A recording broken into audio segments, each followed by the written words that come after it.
Boa noite, povo santo, povo escolhido de Deus, graça e paz, sejam todos bem-vindos. Um shout-out para minha família. Bem, sejam todos muito bem-vindos. Hoje nós vamos falar, né? Aliás, deixa-me já escrever aqui, a fixar o tema. E eu gostaria que, enquanto, né, nós começamos, ou eu começo a falar, eu gostaria que nós todos pudéssemos refletir, né, sobre essa pergunta que está aí. Deixa-me só fixar. Pois, sobre essa pergunta que está aí. Quem temos escolhido servir? Quem temos escolhido servir? Hoje eu gostaria de falar sobre a história de 3 homens, né? E por isso é que o tema é exatamente esse, né?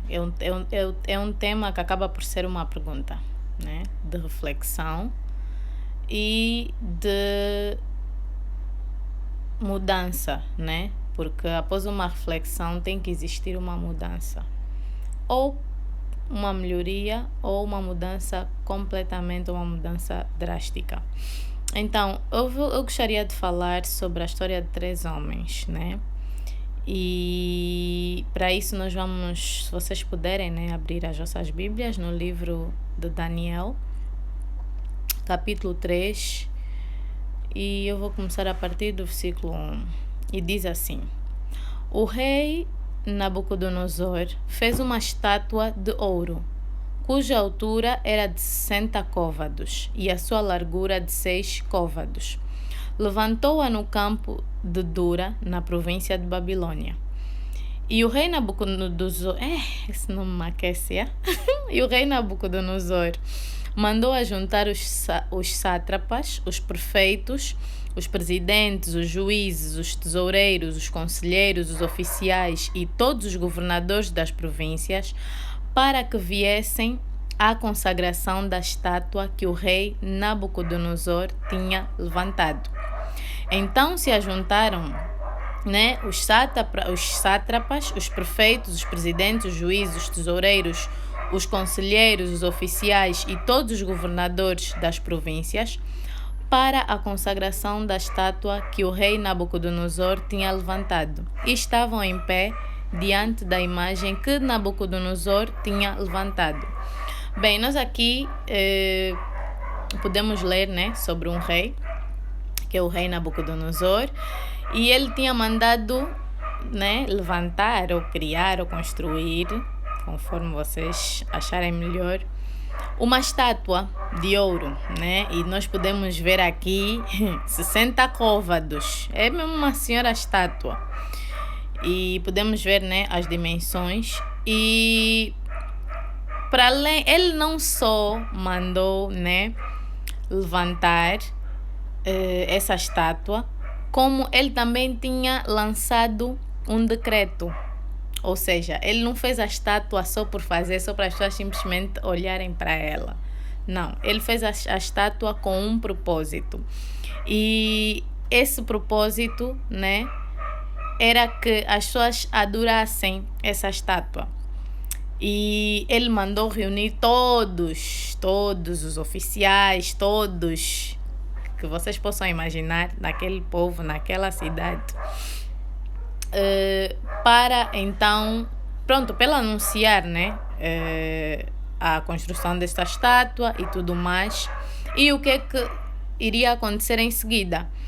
E aqui diz no versículo 4 que enquanto o arauto apregoava em alta voz: ordena-se a vós, ó povos, nações e gente de todas as línguas, quando ouvirdes o som da buzina, do pífaro, da harpa, da sambuca, do saltério, da gaita de foles e de toda a sorte de música, vos prostrareis e adorareis a imagem que o rei Nabucodonosor tem levantado, ou que havia levantado.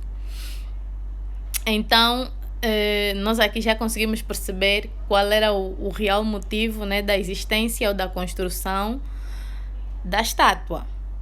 E o versículo 6 diz que: e qualquer que se não prostrar e não a adorar, será na mesma hora lançado dentro do forno de fogo ardente. Não é só do forno, né? Que tem um fogo básico.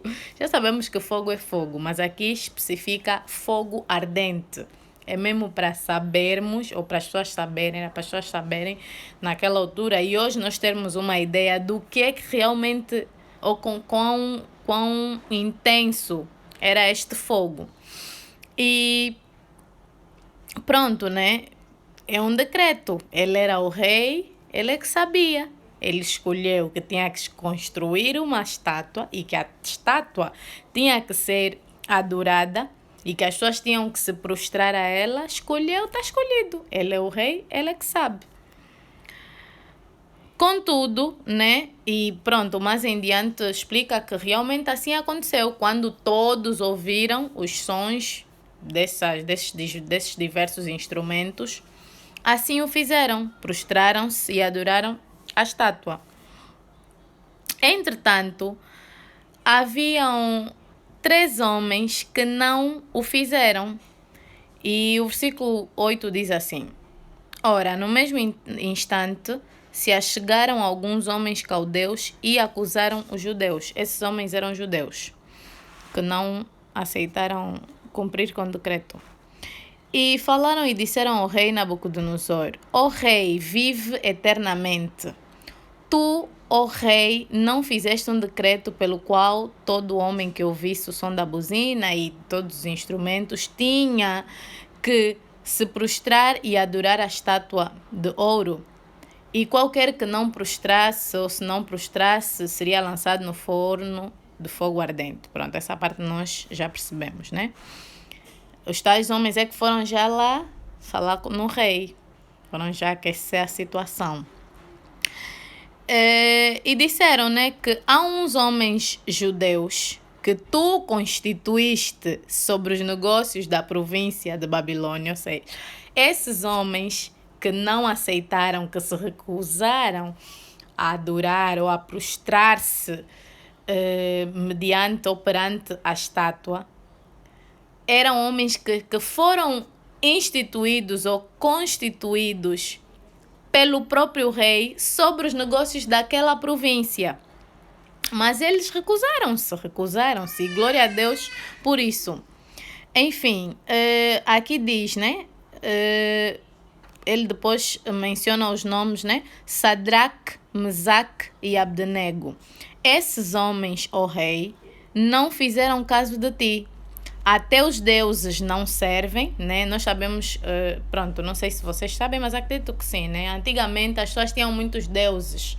Não era só o Deus Todo-Poderoso. Era um ou outro que servia só ao Deus Todo-Poderoso. A maior parte das pessoas tinham muitos deuses. Deus disso, Deus daquilo. Deus que... Ou seja, cada Deus para uma causa. E não era diferente com o rei Nabucodonosor. Por isso é que os homens aqui especificaram que eles, quer dizer, já não servem aos teus deuses. Mas para além de não servirem, não aceitaram se prostrar à estátua que tu mandaste construir. E diz assim: esses homens, ó rei, né, não fizeram caso de ti, a teus deuses não servem, nem a estátua de ouro que levantasse adoraram. Então Nabucodonosor, com ira e furor, mandou chamar Sadraque, Mesaque e Abdenego e trouxeram a esses homens perante o rei. Falou Nabucodonosor, né, e disse-lhes: é de propósito, ó Sadraque, Mesaque e Abdenego, que vós não servis a meus deuses, nem adorais a estátua de ouro que levantei?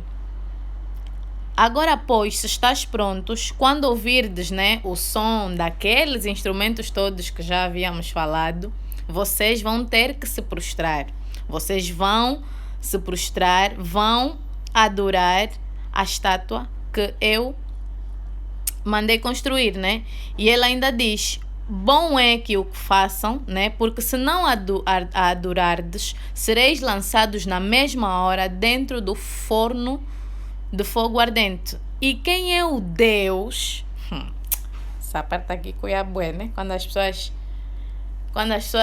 duvidam do Deus que nós servimos, quando as pessoas dizem: quem é que vai te livrar dessa situação? Estás nessa aflição, quero ver só quem vai te salvar. Mas as pessoas não sabem o Deus que nós servimos. As pessoas não sabem a fidelidade no Deus que nós servimos, mesmo quando até nós somos infiéis, mesmo com as nossas imperfeições, Ele permanece fiel. E as pessoas não sabem disso. Principalmente quando é um caso de que nós decidimos mandar a lixo tudo e focar os olhos nele. Quando nós decidimos que eu vou até o fim pelo meu Deus, não importa o que vai me acontecer, como disse Davi, que mal temerei, ou que mal pode me fazer o homem. Por que eu vou temer o mal que o homem pode me fazer se eu sei o Deus que eu sirvo? E diz assim: e quem é o Deus que vos poderá livrar das minhas mãos? Veja o abuso da confiança. Você me fala assim, mas pronto, isso infelizmente é a incredulidade, né? É a falta de consciência, de entendimento, de percepção de quem Deus é. Então, era normal que ele pensasse assim, porque ele não sabia quem Deus era. Ele servia aos deuses dele, até porque se ele soubesse quem Deus era, em primeiro lugar, ele nem teria mandado fazer aquela estátua para ser adorada ou para as pessoas se prostrarem e adorarem. E responderam Sadraque, Mesaque e Abednego e disseram ao rei Nabucodonosor: não necessitamos... Isso é muito... Isso é muita resposta na vida. Não. É muita resposta. Não necessitamos de te responder sobre este negócio. Ou seja, não há necessidade de eu estar aqui a te justificar. Não, eu sei o Deus que eu sirvo. Você que já lhe desafiou. Porque é assim, o rei Nabucodonosor não desafiou, não estava a tentar simplesmente ou a prejudicar simplesmente 3 homens, não. Ele desafiou o Deus Todo-Poderoso e esse foi mesmo já o erro que ele podia ter feito. Conforme aconteceu com o faraó, que tentou, desfez, duvidou, enfrentou e viu que quem realmente era Deus. Então, eles responderam, né? Não necessitamos de te responder sobre este negócio. Eis que o nosso Deus, a quem nós servimos, é quem nos pode livrar. Ele nos livrará do forno de fogo ardente e da tua mão, ó Rei. Aleluia, glória a Deus, louvado seja o Pai, porque eles sabiam que é Deus quem ia resolver, porque Ele é o Todo-Poderoso. Eles estavam sob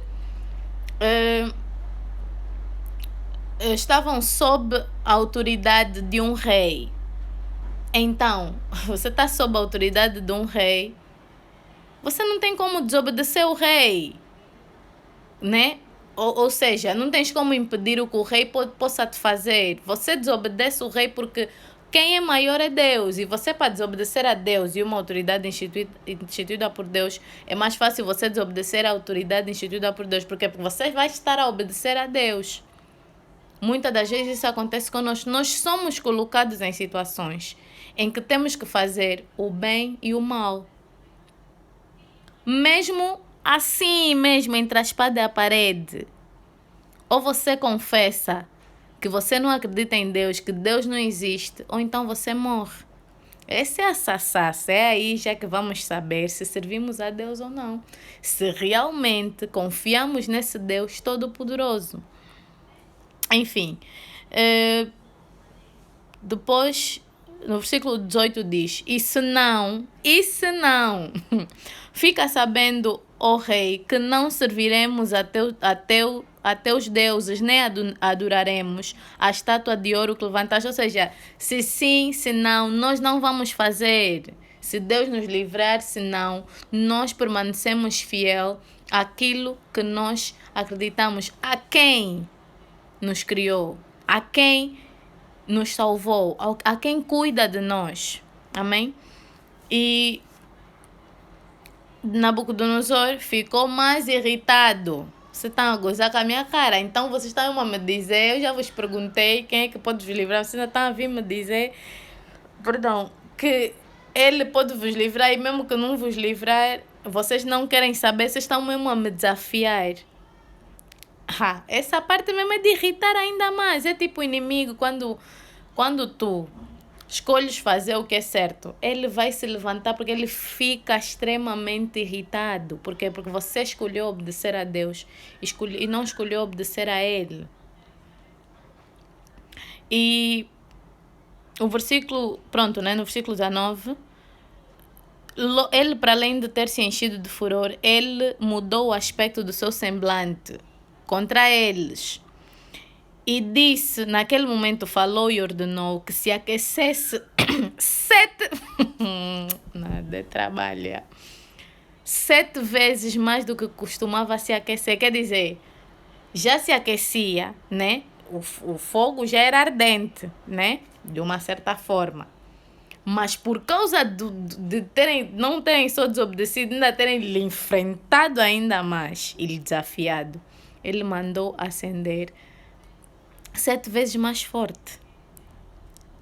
E depois diz que ele ordenou aos homens, né? Aos homens mais fortes, só para você, que estavam no seu exército, que atassem a Sadraque, Mesaque e Abdenego para os lançarem no forno de fogo ardente. É tanta coisa, é tanta situação que, para além de irritar, ele procura mesmo eu vou fazer mesmo as coisas mais graves que vocês possam imaginar. Eu não vou simplesmente fazer o normal. Eu tenho que vos fazer pior porque vocês me desafiaram. E por eles mesmos, eu acredito que esse desafio só teve mesmo a ver com a luz de Deus que estava sobre eles. Porque se eles não tivessem escolhido, se tivessem depois cedido, seria de leve. Mas como desafiaram e como eram mesmo servos de Deus, eram enviados de Deus, tinha mesmo que ser algo maior. Porque a manifestação de Deus também seria maior. Amém? E então aqueles homens, né, foram atados com as suas capas e seus calções, e seus chapéus e suas vestes, e foram lançados dentro do forno de fogo ardente. E porque a palavra do rei apertava e o forno estava sobremaneira quente, a chama do fogo matou aqueles homens que levantaram a Sadraque, Mesaque e Abdenego. Quer dizer, os homens que foram levar os jovens é que foram mortos. Não foram os ungidos de Deus, não tinha como, porque senão como é que o nome de Deus ia ser glorificado? Não tinha como. E estes 3 homens, Sadraque, Mesaque e Abdenego, caíram atados dentro do forno de fogo ardente. Então o rei Nabucodonosor se espantou e se levantou depressa, falou e disse aos seus capitães: não lançamos nós 3 homens atados dentro do fogo? Responderam e disseram ao rei: é verdade, ó rei. Respondeu e disse: eu, porém, vejo 4 homens soltos. Aleluia. 4, eram 3, né, que foram lançados. Mas ele via 4 homens soltos. 4 homens, não eram 3. Que andam passeando dentro do fogo e nada há de lesão neles. E o aspecto do 4 é semelhante ao filho dos deuses. Ou seja, Deus é maravilhoso. Deus é impressionante. É que a pessoa é que a pessoa já leu, a pessoa conhece, a pessoa já ouviu, a pessoa já estudou, a pessoa já entendeu, a pessoa já essa história não sei quantas vezes, mas cada vez que a pessoa lê é algo diferente. Tu sentes, tu ficas tipo magnificado ou magnificada ou estupefacta, ficas boquiaberta com o operar de Deus. Eram 3 homens que foram lançados, mas tinham lá 4. E Deus podia ter feito isso de forma clandestina. Podia ter feito só, livrei os meus bois, o meu juiz, meus filhos, meus putos. Livrei-os, né? Mas ele tinha que mostrar que ele é Deus. E por isso aqui diz que o rei conseguiu reconhecer que o aspecto do 4º homem era semelhante ao e reparem que ele diz filho dos deuses, porque para ele eram deuses, não era o Deus vivo. Então se chegou Nabucodonosor à porta do forno de fogo ardente, falou e disse: Sadraque, Mesaque e Abdenego, servos do Deus Altíssimo, saí e vinde. Então Sadraque, Mesaque e Abdenego saíram do meio do fogo. Tipo, a pessoa fica mesmo... eu não sei se vocês estão a sentir, né? O que eu estou a sentir, mas é mesmo... não sei, até não sei como falar, é porque você pode ler, mas você não tem como explicar Deus, por mais que você conheça as escrituras, por mais que você conheça Jesus, por mais que você tenha um relacionamento íntimo com Deus, mas explicar Deus de uma forma completa não tem como. A pessoa mesmo tipo só fica quem é esse Deus que nós servimos? Um rei que tinha raiva, que isso, que aquilo, que sentiu, que mandou, que ordenou, rendeu-se. Todo joelho se dobrará, toda língua confessará que Jesus Cristo é o Senhor, para a glória de Deus Pai. Isso aconteceu porque o Filho de Deus, porque Jesus, o Filho do homem, foi visto. E Deus permitiu mesmo que os homens vissem, para que eles soubessem quem é Deus. Nós conseguimos acompanhar um rei que saiu de incrédulo, a falar de deuses, para um rei que simplesmente, ou que reconheceu a presença do Deus Altíssimo. E aqui enfatiza que ele disse Deus Altíssimo. Ele já não falou dos deuses, mas já falou do Deus e disse Altíssimo. Porque realmente não tem como. Uma maravilha dessa, um milagre, um mover, um manifestar de Deus, ou essa manifestação impressionante do poder de Deus. Não tem como não acreditar. Você que é incrédulo, você fica crédulo, você passa a ser crente, você passa a crer.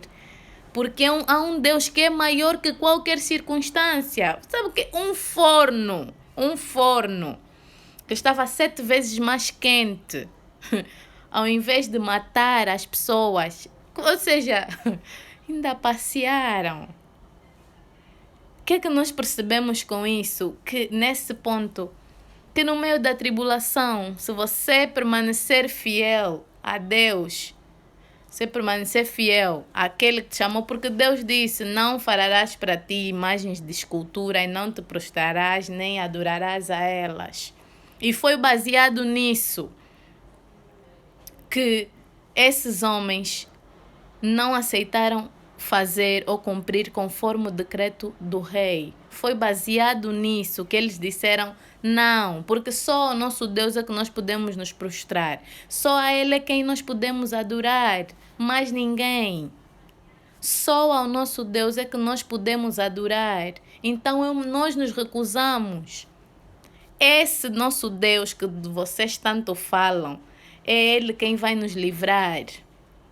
Mas ainda que não nos livre, nós não vamos nos prostrar diante das circunstâncias, não vamos nos prostrar ao sistema deste mundo.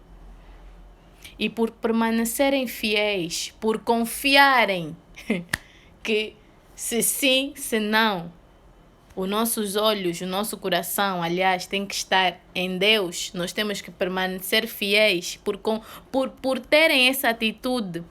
Porque você, para ter essa atitude, nós para termos essa atitude, eu não sei mesmo. No fogo, não sei. Eu já passei realmente por muitos problemas, muitas situações e que eu realmente escolhi permanecer fiel àquele que eu sirvo.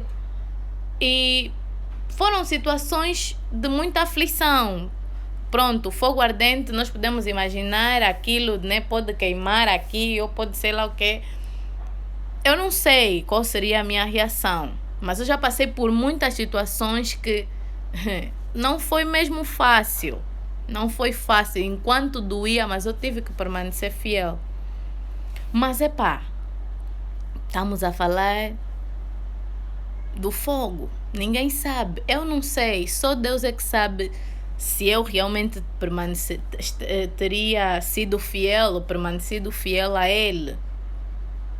Mas a atitude de fidelidade é porque você tem fé naquele que cuida de ti.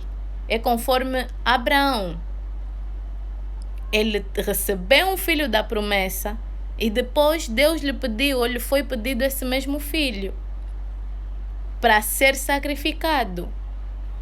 Para a pessoa chegar ao ponto de ter dado, e foi conforme Abraão fez,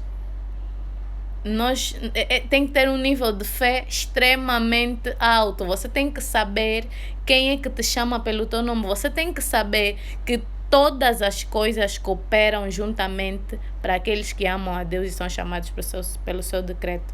Você tem que saber que Deus nunca te abandonará. Que Deus é um pai que ama os seus filhos, inclusive deu a sua vida por eles.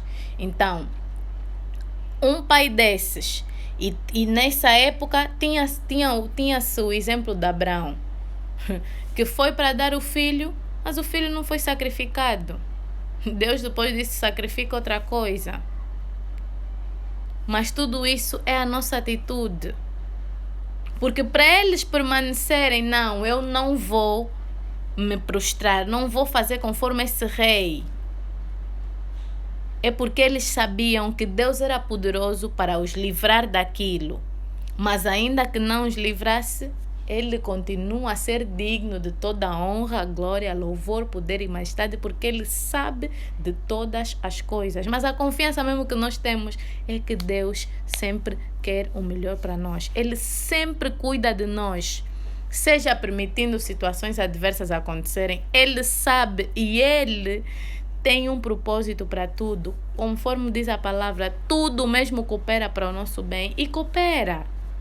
Fiel é aquele que prometeu que jamais te abandonarei, que não importa o que o mundo esteja a dizer, que você é uma falhada, que você é incapaz, que a tua família não prospera, porque não sei lá mais quem fez sei lá o quê, que não, você não vai conseguir, que esse problema na tua família não vai parar, que essa doença vai te matar, que não, a minha família está a passar por dificuldades. Não importa o que as pessoas estejam a dizer, o que importa é o Deus que você serve.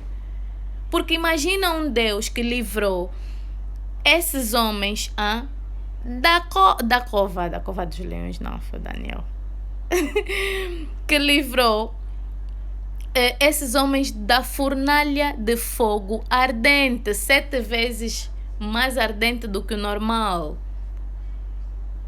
Então, esse Deus não nos dará também juntamente todas as coisas. Esse Deus que morreu por mim, ou que enviou o seu filho para morrer por mim na cruz do Calvário. Não tem como. Não tem como. Você pode ouvir falar, mas você sabe no fundo o Deus que você serve. Só que infelizmente às vezes as situações nos sufocam, tentam nos sufocar. Mas Deus é maior. Mas é mesmo no sufoco que você tem que dizer: Pai, tá a doer, eu até quero desistir, eu estou a pensar em desistir, mas eu sei que você me capacita, então Pai, me fortalece. Porque aqueles que esperam no Senhor têm as suas forças renovadas.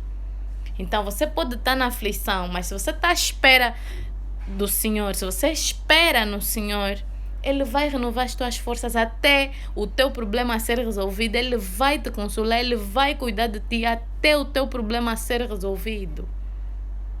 Ele prometeu que jamais nos abandonaria. Foi-nos enviado o Consolador depois de Jesus Cristo ter ido. Para quê? Para nos ajudar em meio às circunstâncias dessa vida. Para nos ajudar, para nos fortalecer.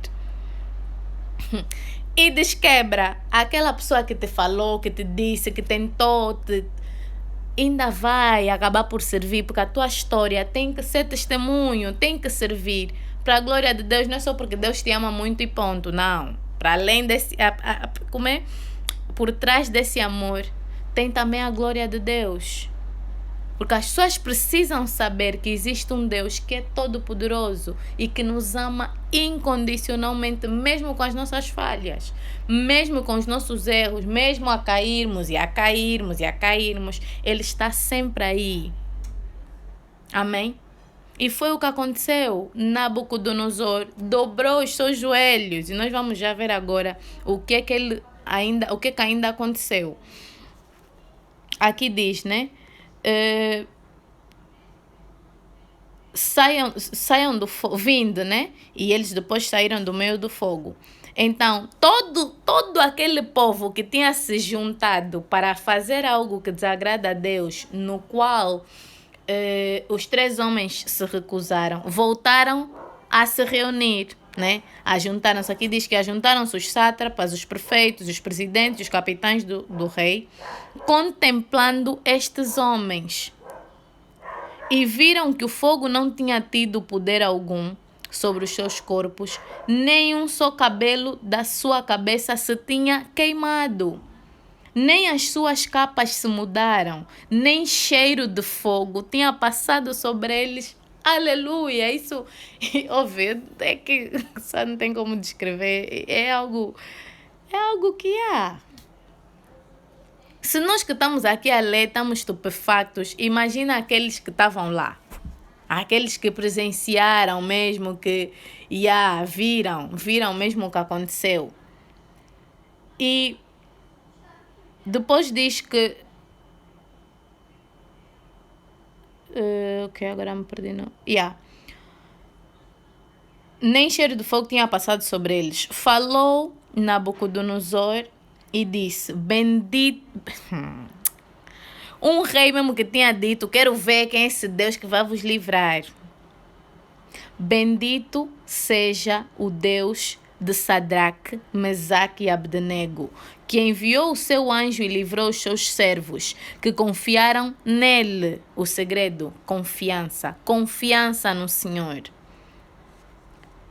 Pois não quiseram cumprir a palavra do rei, preferindo entregar os seus corpos para que não servissem nem adorassem algum outro Deus, senão o seu Deus.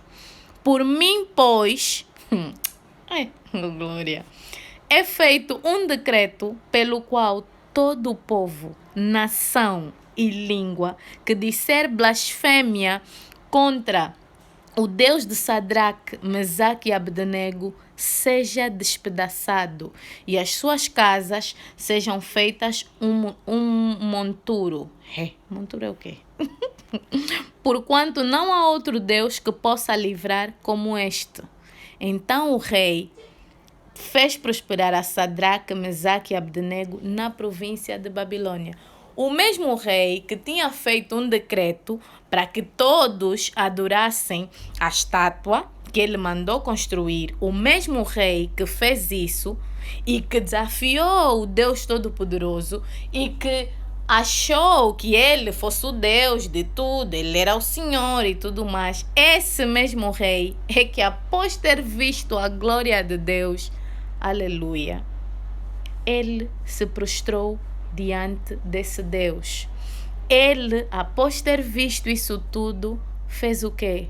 Bendito seja o Deus. Abençoou, e o decreto já mudou. O decreto mudou, quer dizer, tinham se juntado e tinham feito um decreto e era para todos adorarem a estátua. Agora, o mesmo ajuntamento, o mesmo decreto, todas as coisas cooperam para o bem daqueles que amam a Deus e são chamados pelo seu decreto, pelo seu propósito. O mesmo decreto, o mesmo ajuntamento que era contra um dos mandamentos de Deus, que era contra a vontade de Deus, agora é a favor do Deus Todo-Poderoso. E é assim que vai acontecer, que tem que acontecer nas nossas vidas. Eu vou dar um exemplo muito pertinente. Não, pertinente não é a palavra. Vou dar um exemplo. Pronto. Imagina uma mulher que não tem salário, que está com fome, que não tem condições, não tem quem a possa ajudar. Recebe uma proposta de um homem, casado ou não, que tem uma empresa, mas lhe diz que se para tu puderes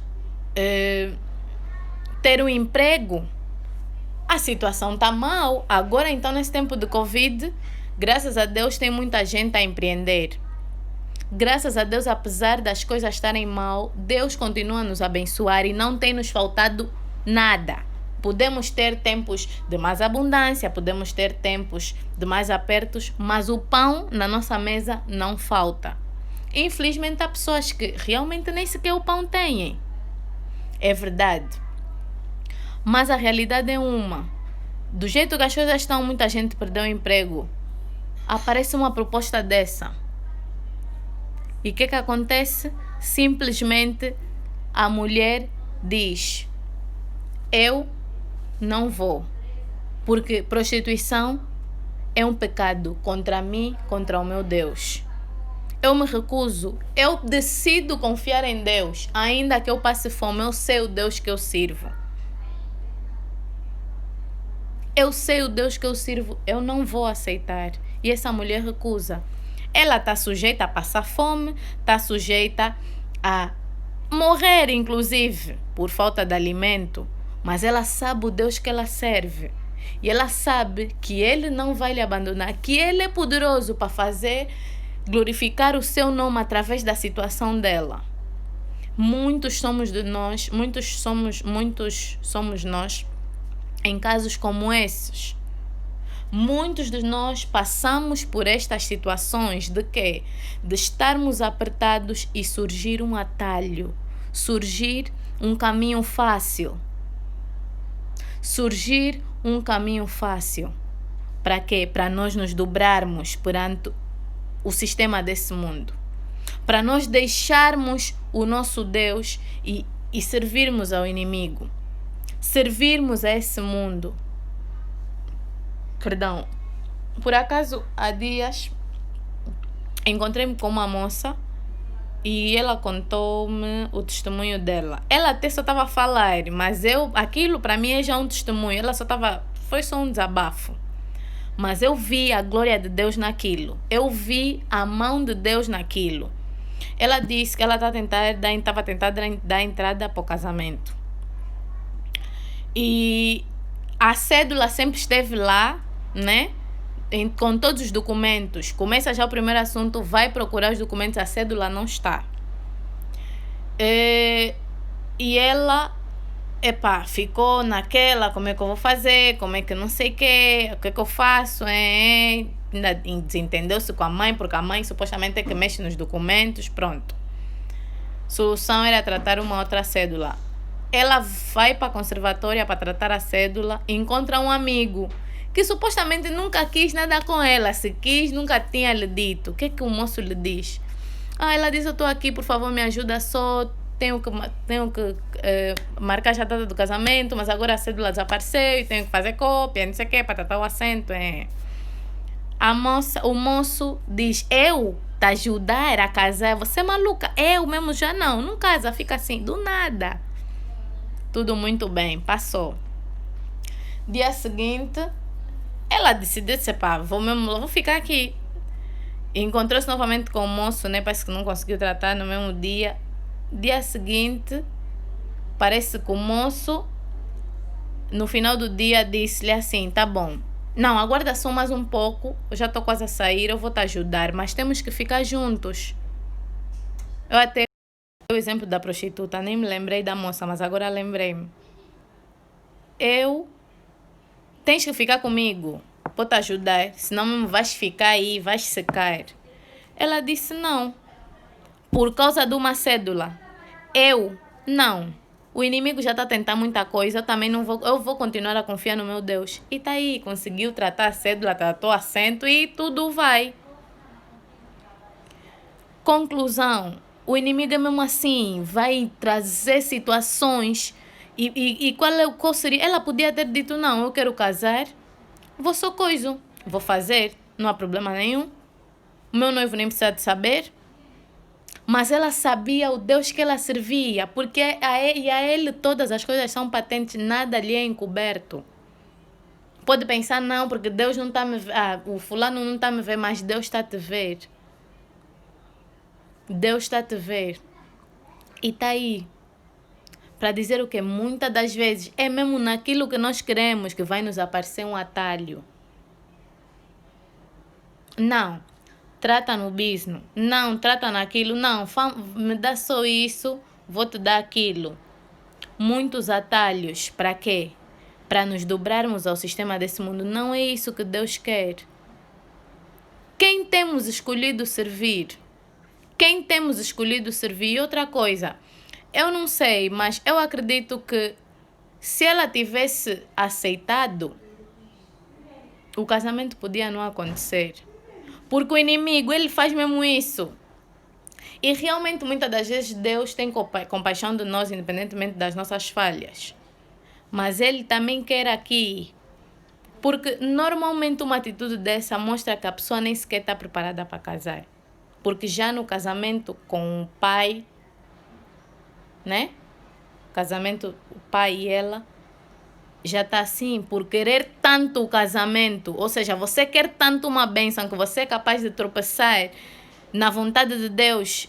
Não és digna dessa bênção, não és digno dessa bênção para tropeçares na vontade de Deus. E eu realmente costumo dizer isso. A vontade de Deus nunca é para você tropeçar aliás, Deus não vai te dar uma bênção que vai te fazer tropeçar o seu caminho, muito pelo contrário, porque há bênçãos até que depois se tornam um tropeço. Nós já não temos tempo de buscar a Deus, porque estamos tão ocupados por causa da bênção, estamos distraídos e não sei o quê. Deus não se alegra com isso, então por isso é que às vezes nós demoramos algum tempo para receber as bênçãos, porque o nosso coração não está preparado. Então, a quem nós temos escolhido servir? Quem nós temos escolhido servir? Ao nosso Pai? Ou ao sistema desse mundo? E eu gostaria de ler alguns versículos só para terminar.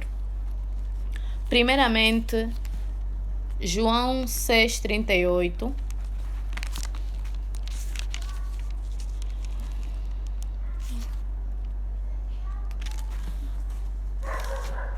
E diz assim a palavra de Deus: porque eu desci do céu não para fazer a minha vontade, mas a vontade daquele que me enviou. Nós estamos aqui não para fazer a nossa vontade, a vontade de Deus. Enquanto isso, Deus também cuida da nossa vontade. Ele é tão bom, é um Deus tão maravilhoso que ainda assim Ele cuida das nossas vontades. Mas em primeiro lugar tem que estar a dele. Em primeiro lugar está a dele. Quando as vontades não coincidem, a dele deve permanecer. Por isso é que na oração do Pai Nosso, seja feita a tua vontade aqui na terra, como ela é feita lá no céu. Amém? Isso é Jesus quem disse: eu desci do céu para fazer a vontade do meu Pai, não a minha. Fazer a vontade daquele que me enviou. Efésios 6,6 diz o seguinte. Só um segundo.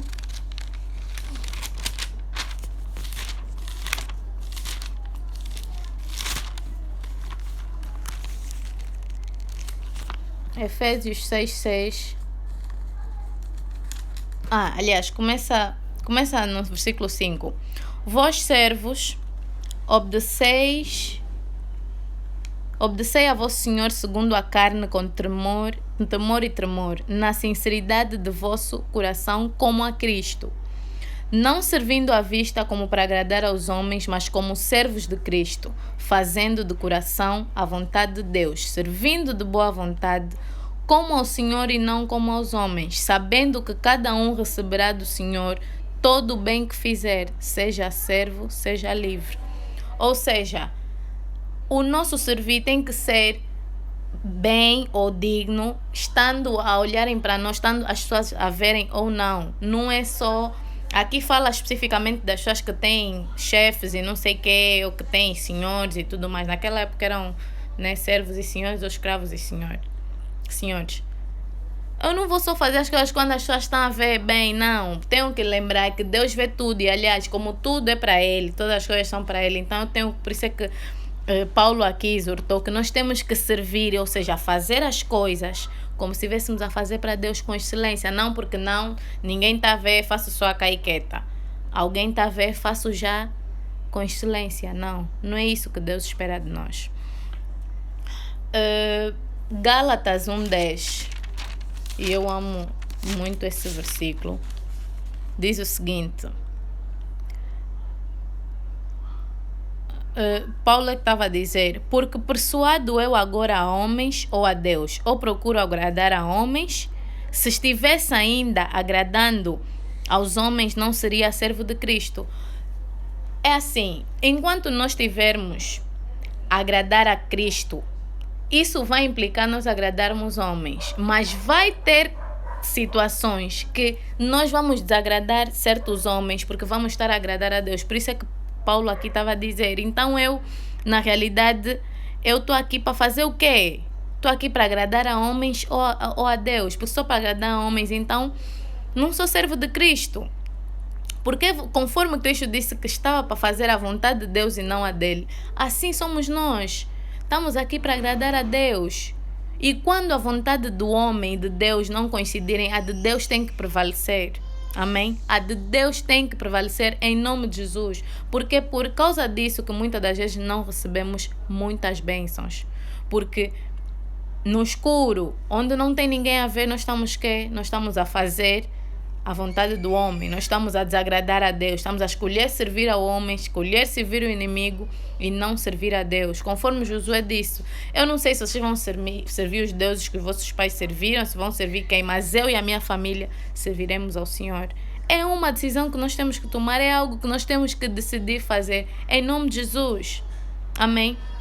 E às vezes nós podemos pensar que não, realmente não é fácil, mas então como é que vamos fazer a vontade de Deus? Eu gostaria só de ler outros versículos, né, que já vão nos elucidar em relação a essas perguntas. Romanos 12:2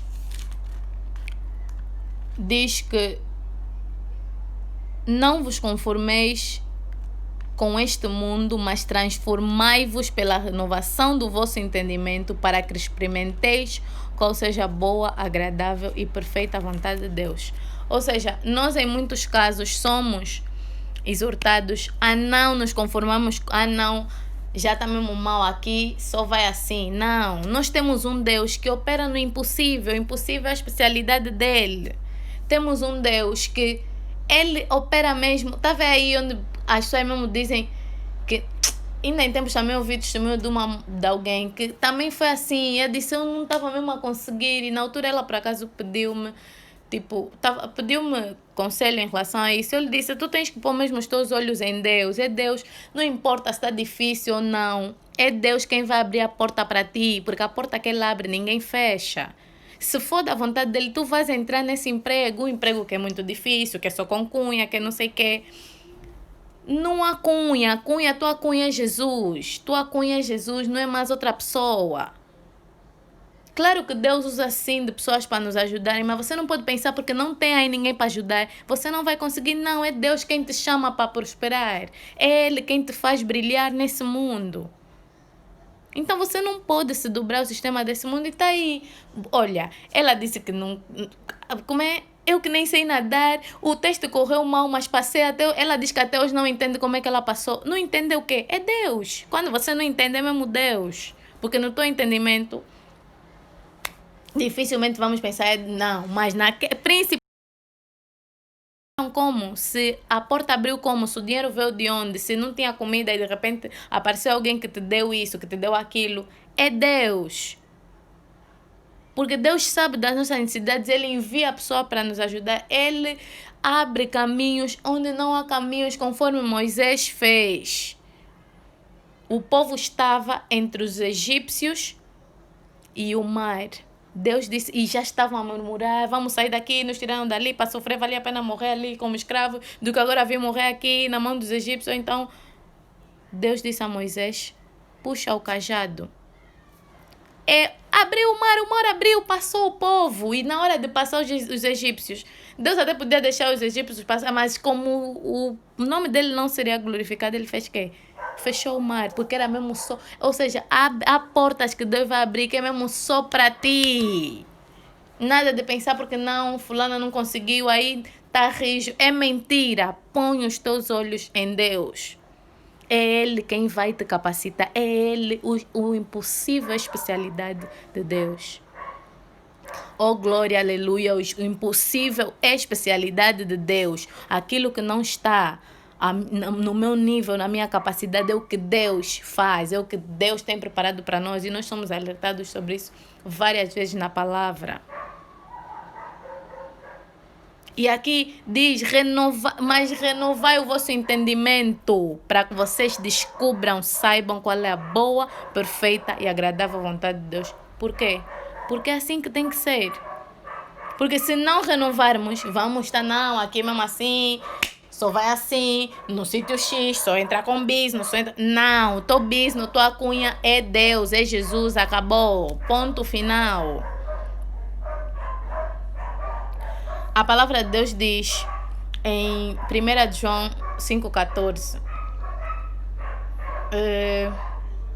Não, deixa eu abrir primeiro Filipenses 2,13. Filipenses 2,13. Porque Deus é que opera em vós, tanto querer como efetuar, segundo a sua boa vontade. Então não precisamos nos preocupar que não, eu não gosto de fazer isso. Pede. É da vontade de Deus. 1 João 5,14. Essa confiança que temos, pedimos alguma coisa de acordo à vontade de Deus, nos será dado, nos será feito. É da vontade de Deus que você faça a vontade dele. Então pede, Pai, me ajuda a fazer a tua vontade. Pai, opera em mim o querer e o fazer. É Ele que vai operar, é Ele que vai cuidar disso. A nós cabe buscar, a nós cabe clamar, pedir, bater, procurar. Amém? Não podemos nos conformar com o sistema desse mundo. Aleluia, minha família. Então, é isso. É isso. Quem temos escolhido servir? Isso determina as nossas bênçãos. Isso determina as nossas bênçãos. Na aflição, na fornalha de fogo, na cova do leão, Deus é maior. Ele é poderoso para te livrar. Ele tem cuidado de ti. Aleluia. Amém, minha família. Então, essa é a palavra que eu queria trazer. Sabemos que, como diz também a palavra de Deus, larga o caminho que muitos escolhem, que leva à perdição. Mas a porta que leva à salvação da vida eterna é estreita, porque é um caminho com decência. Não é um caminho que cada um faz o que quer, não. Por isso é que se diz, quem é amigo deste mundo é inimigo de Deus. Por quê? Porque este mundo opera de forma contrária à forma que Deus opera. Porque esse mundo vai te dizer que como ali não tem canal, tens que ir te prostituir para conseguir entrar ali. Tens que forçar amizades ilícitas. Tens que ter amigos X. Porque para passar no sítio X, tens que cabular. Mas não pusemos a nossa confiança em Deus, que é Ele que nos dá a salvação. É Ele que nos livra. É Ele que cuida de nós. Amém? É Ele que nos dá o livramento. Então a nossa confiança tem que estar nele. Amém? Então, essa é a palavra que eu queria trazer hoje. Eu espero que ela tenha vos edificado, tenha feito realmente diferença na vossa vida. E eu oro em nome de Jesus que haja transformação, que haja renovação de entendimento sobre as vossas vidas. Que haja uma escolha de servir a Deus. Que haja uma escolha de rejeitar o sistema desse mundo em nome de Jesus. E quando nós começarmos a escolher dessa forma, lembrando que é Deus quem opera em nós, o querer e o fazer, nós veremos a glória de Deus. Conforme Sadraque, Mesaque e Abdenego fizeram, nós veremos a glória de Deus. Amém, minha família? Então fiquem na paz. Não se esqueçam que nós temos estado a orar das 22h30 até as 23h30. Vocês são mais do que bem-vindos para se juntarem a nós. Muito agradeço. Muito obrigada pela vossa presença. A irmã Vanusa diz: Ele é o nosso Deus do impossível, socorro bem presente na terra. Aleluia, é verdade. É verdade, em nome de Jesus, é realmente assim e sempre vai ser. Nós só temos que ter os olhos fixados nele. Amém? Então, fiquem na paz. Que Deus os abençoe. Continuem a buscar a palavra para renovar o vosso entendimento. Continuem a buscar a presença de Deus. Sejam íntimos, se relacionem. Amem a Deus. Amem ao Pai. Amém? Nós nos vemos, se Deus quiser, no sábado. Fiquem na paz. Beijo.